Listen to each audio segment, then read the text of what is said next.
Syedaralun warga Kampung Daling, Kecamatan Bebesen, Aceh Tengah berharap kepada pemerintah setempat untuk segera memperbaiki jalan di desa mereka yang rusak karena banjir bandang.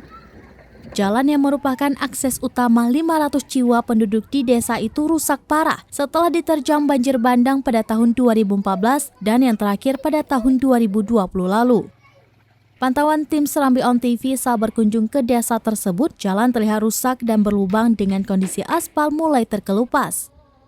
Ramli, Reje Kampung Daling mengatakan jalan itu adalah akses utama warga setempat yang mayoritas berprofesi sebagai petani. Banjir bandang dan yang terakhir 2020.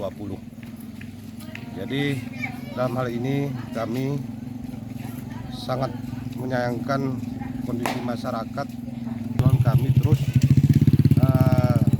mendorong dan menjumpai Bupati Aceh Tengah. Tanggapan alhamdulillah bagus. Terus kepada anggota Dewan, DPRK dan DPRA Aceh sudah kami laporkan.